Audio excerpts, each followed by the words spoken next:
Terima kasih Anda masih bersama kami di Berita Padang. Berikut kami sampaikan kembali 3 berita pilihan untuk Anda.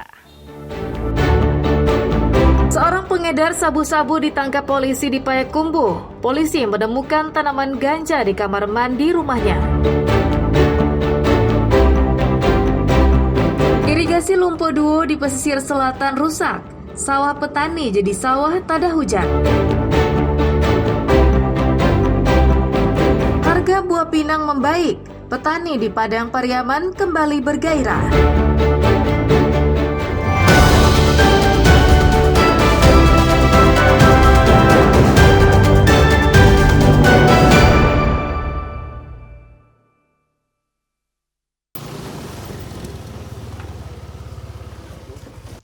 Tim Phantom Satres Narkoba Polres Payakumbuh meringkus seorang pembeli sabu-sabu yang baru saja membeli barang haram itu dari seorang pengedar di rumahnya di kawasan Ibuah pada Jumat malam pekan lalu.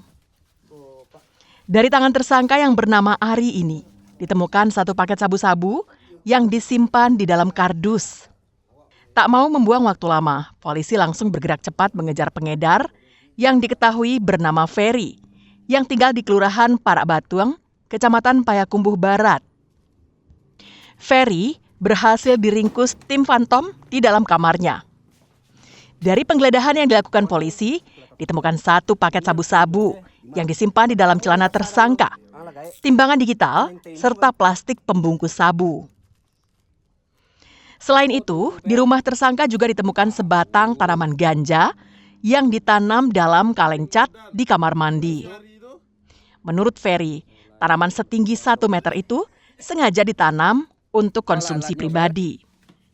Namun berdasarkan pengalaman polisi, sebatang ganja yang ditanam itu merupakan ganja yang ditanam bersamaan di tempat lain. Dengan cara itu, pelaku tak perlu repot-repot meninjau ganja yang ditanamnya. Jika sebatang ganja di kamar mandi itu telah siap untuk dipanen, maka hal yang sama juga berlaku untuk tanaman ganja yang ditanamnya di tempat lain.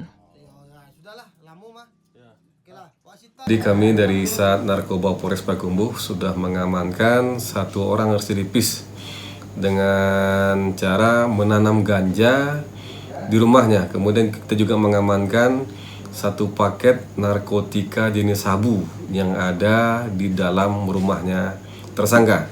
Kalau untuk sementara untuk penangkapan dari tersangka ini bisa kita awalkan dari 1 orang pembeli, di mana pembeli ini sudah kita amankan. Hingga Senin sore, Ferry masih diperiksa secara intensif di Mapores Payakumbuh. Polisi masih mencari informasi terkait ganja yang ditanamnya di lokasi lain. Ikhlasul Ihsan melaporkan dari Payakumbuh.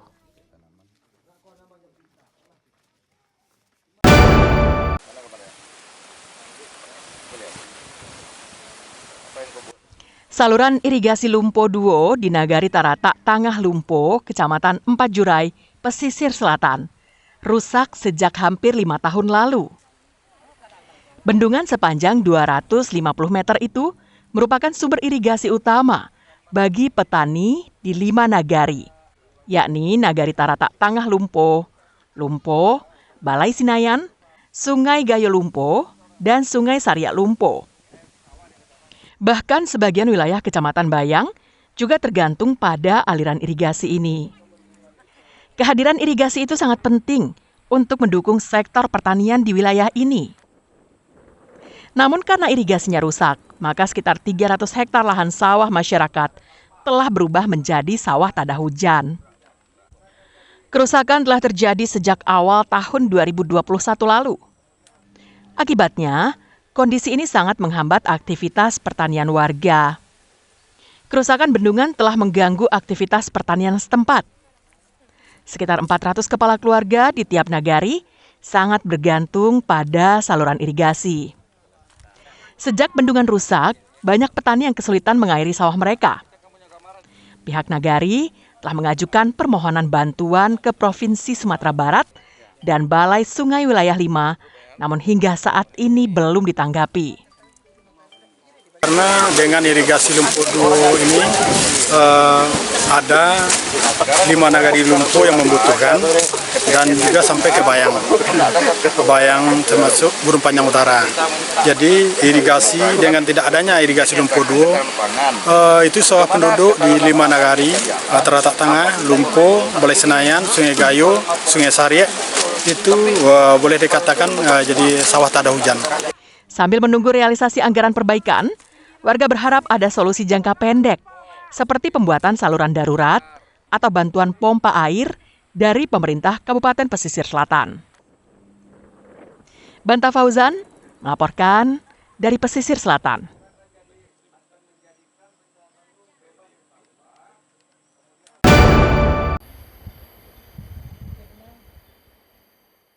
Tanaman pinang kini kembali menjadi primadona di kalangan petani di Padang Pariaman. Pasalnya, harga pinang dalam 3 bulan terakhir mulai membaik. Seperti yang dirasakan para petani di Kecamatan 5 Koto Timur, Padang Pariaman. Sebelumnya, para petani pinang membiarkan begitu saja buah pinang di pohonnya, karena harga pinang di pasaran anjlok, hanya sekitar Rp5.000 per kilogram. Namun kini harganya merangkak naik. Terakhir, buah pinang dijual dengan harga Rp25.000 per kilogram. Waktu harga pinang masih anjlok, sebagian petani telah menebangnya hingga ribuan batang banyaknya. Mereka menggantinya dengan tanaman lain, seperti tanaman pisang, karena dianggap lebih menguntungkan. Ditebang pinangnya ini kesal harga murah. Seberapa murahnya aja? 5.000 1 kilo. Terus ditebang semua? Ditebang semua. Tidak semua lah, masih ada yang tinggal berarti tidak berapa banyak berarti. Sekitar 1.000 batang lah yang tebang. Menurut pedagang, membaiknya harga pinang ini dipengaruhi oleh situasi ekonomi dunia. Negara-negara pengekspor pinang mengalami kemerosotan. Padahal permintaan tinggi. Akhirnya, buah pinang dari Padang Pariaman kembali menjadi andalan untuk diekspor. Kalau kemarin paling tinggi kalau di bosnya di Padang, orang ekspor itu sampai harga di atas 20.000, 22.000. Setelah internasional lah, kan kurang memahami juga kita. Cuman kemarin itu ada masalah perang katanya kan, masalah perang Rusia Ukraina kemarin itu kan. Buah pinang sendiri banyak digunakan sebagai bahan baku industri kesehatan mulut dan gigi, serta industri minuman berenergi. Para petani berharap pemerintah turut membantu menjaga kestabilan harga buah pinang ini dengan cara membeli buah pinang ketika harga pasaran turun, agar petani pinang tetap menanam pohon pinang dan tidak menggantinya dengan tanaman lain. Eki Rafki melaporkan dari Padang Pariaman.